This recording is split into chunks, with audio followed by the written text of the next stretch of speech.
को डरा रखा है और परेशान किया हुआ है।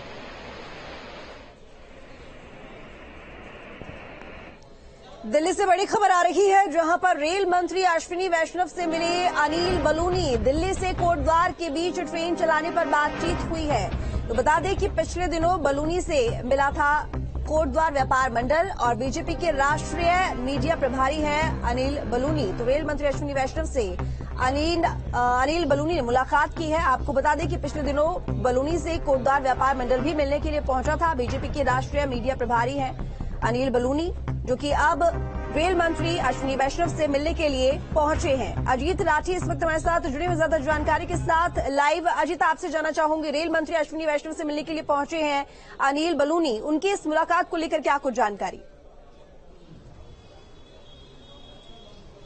जी देखिए, पिछले दिनों एक मुलाकात जो कोटद्वार व्यापार मंडल है उसके डेलीगेशन की दिल्ली में अनिल बलूनी से हुई थी। चूंकि अनिल बलूनी पौड़ी को बिलोंग करते हैं और वो गढ़वाल से उनका ताल्लुक है, तो कोटद्वार व्यापार मंडल ने दिल्ली में उनके आवास पर जाकर उनसे मुलाकात की और उनको बताया कि एक ट्रेन की जो दिल्ली और कोटद्वार के बीच चले व्यापारिक दृष्टिकोण से उसकी बेहद आवश्यक है और बेहद उसकी आवश्यकता हो रही है। तो अनिल बलूनी ने उस दिन उनको आश्वासन दिया था। तो उसी क्रम में आज बलूनी रेल मंत्री अनिल वैष्णव से मिले उनके आवास पर जाकर के और उनसे लंबी चर्चा की और उनको बताया कि किस तरह से ये पूरे गढ़वाल की आर्थिकी के लिए ये ट्रेन बहुत महत्वपूर्ण है। तो कोटद्वार और दिल्ली के बीच जो एक ट्रेन चलाई जानी है, तो सूत्रों के हवाले से तो ये जानकारी मिल रही है कि उसका केवल टाइम टेबल शेड्यूल करना ही बाकी रह गया है। तो किसी भी दिन वहां से ट्रेन चलाई जाने की घोषणा हो सकती है। बाकी ये क्रेडिट अनिल बलूनी को जाएगा, चूंकि अनिल बलूनी से व्यापारियों का जब प्रतिनिधिमंडल मिला था तो उन्होंने कहा था कि जब भी रेल मंत्री से बातचीत होगी तो वो इस मामले में बिल्कुल एकदम ठोस निर्णय और एक कॉन्क्रीट रिजल्ट आपके सामने रखेंगे। उसकी परिणति आज यही हुई कि दोनों के बीच में मुलाकात हुई, अनिल वैष्णव और अनिल बलूनी के बीच में, और इस बात पर तकरीबन सहमति बन गई है। और ये भी जानकारी मिल रही है टाइम शेड्यूल होना बाकी है। और एक और जानकारी मिल रही है, बड़ी महत्वपूर्ण जानकारी है वो, कि अनिल बलूनी ने देहरादून और लखनऊ के बीच वंदे भारत एक्सप्रेस चलाने की मांग भी उनसे की है। उस पर भी लगभग रेल मंत्री सहमत दिखे, लेकिन उसका अभी टाइम टेबल का शेड्यूल अभी नहीं बन पा रहा है।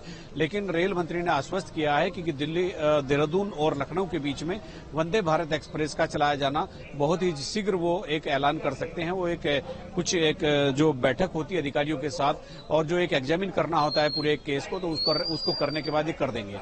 लेकिन कोटद्वार और दिल्ली के बीच जो जिस ट्रेन का जिक्र हो रहा है ये वाकई काफी महत्वपूर्ण है। बिल्कुल अजीत, एक और सवाल आपसे कि देखिए ये ट्रेन को लेकर तो चर्चा हो रही है और जिस तरीके से आप बता रहे हैं कि जल्दी ही इसकी सौगात मिल सकती है।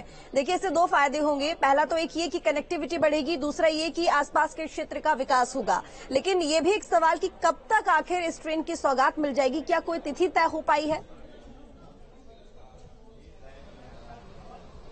देखिए, तिथि तो आज तय नहीं हो पाई, लेकिन सूत्रों से एक जानकारी जरूर मिली है कि रेल मंत्री ने इसके लिए हामी भर दी है और वो केवल टाइम टेबल एक जो शेड्यूल होता है, यानी वो किस किस स्टॉपेज पर ट्रेन रुकेगी और सप्ताह में किस समय वो मतलब दिल्ली से कोटद्वार के लिए रवाना होगी और फिर कोटद्वार से दिल्ली के लिए रवाना होने का उसका टाइमिंग क्या होगा, क्या उसको हर दिन चलाया जाना आवश्यक होगा या उसकी जो लायबिलिटीज है वो पूरी हो सकेगी या वो एक अल्टरनेट डे पर चलाई जा सकती है। और जानकारी तो ये मिल रही है कि वो डेली वो ट्रेन चलने वाली है दिल्ली और कोटद्वार के बीच में, जिसका फायदा पूरे गढ़वाल क्षेत्र को होने जा रहा है। तो वो टाइम टेबल जैसे ही शेड्यूल होगा तो उसी दिन इस ट्रेन की घोषणा कर दी जाएगी और मुझे लगता है कि एक सप्ताह के भीतर ये सारी कवायद पूरी हो जानी चाहिए। चलिए ठीक है, बहुत शुक्रिया अजित आपका तमाम जानकारी के लिए। आगे